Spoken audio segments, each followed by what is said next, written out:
সবাইকে ভালোবেসে ফুচকা বানিয়ে খাওয়ানোর পর সবাই যে আমার ওপর এতটা রেগে যাবে এটা আমি কখনো ভাবিনি। অনেক দিন ধরেই প্ল্যান হচ্ছিল যে ফুচকা হবে, কিন্তু ঘরে একদিন এটা নেই একদিন ওটা নেই করে ফুচকা আর হচ্ছিল না। তো ফুচকার মেইন উপকরণ তেঁতুল ছাড়াই আমরা শুরু করে দিলাম আমাদের ফুচকা। প্রথমে আলু সেদ্ধর মধ্যে কিছুটা ভাজা মশলা গুঁড়ো করে দিয়ে দিয়েছিলাম, তারপর কিছুটা লবণ আর কিছুটা জলজিরা দিয়েছিলাম। আর তেঁতুল যেহেতু ছিল না তাই ঠিক করলাম লেবু দিয়েই জলটা বানানো যাক। আর সেখানেই ঘটেছে আসল ঘটনা। এই লেবুগুলো শুধু রেখে দেওয়ার কথা ছিল, কিন্তু আমি সেই লেবুগুলোকে চটকে পুরো তেতো করে ফেলেছিলাম। জলে পরে ভাজা মশলা, লবণ আর জলজিরা দেওয়া হয়েছিল, কিন্তু তখনও ওরা জানতো না যে আগেই আমি কাজটা সেরে ফেলেছি। আর আমাদের ফুচুর তো আগুনের তাতে পড়ার তেজ বেড়ে গেছে। কাজের সময় মানুষের পড়ার প্রতি টানটা একটু বেড়ে যায় মনে হয়। আমার স্কুলে একটা ফ্রেন্ড ছিল যার বাবা ফুচকা বিক্রি করতো। আমার তাকে পৃথিবীর সব থেকে লাকি পার্সন বলে মনে হতো।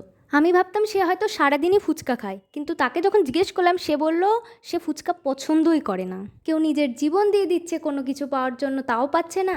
আর কেউ কোনো এফোর্ট ছাড়াই অনায়াসে সেই জিনিসটা পেয়ে যাচ্ছে। এটা কিন্তু আমি শুধু ফুচকার জন্য বলিনি। সে যাই হোক, আমরা এবার খেতে বসে পড়েছি। জুই ফুচকাটা খুবই আনন্দের সাথে মুখে নিয়েছিল। জুইয়ের এক্সপ্রেশন দেখলে বুঝতে পারবে জলটা কিরকম হয়েছিল। কেচাপটা ভাগ্যিস কেনা হয়েছিল, নাহলে যে কি করে খেতাম এতগুলো ফুচকা কে জানে। তখনও কেউ জানতো না জলটা আমার জন্য তেতো হয়েছে। তো আমি অনেস্ট হয়ে সবাইকে সত্যি কথা বলে দিয়েছিলাম, স্বীকার করে নিয়েছিলাম বলে অতটাও কেউ কিছু বলেনি। তো আমার অনেস্টি দেখে ভালো লাগলে অবশ্যই লাইক করে দেবেন।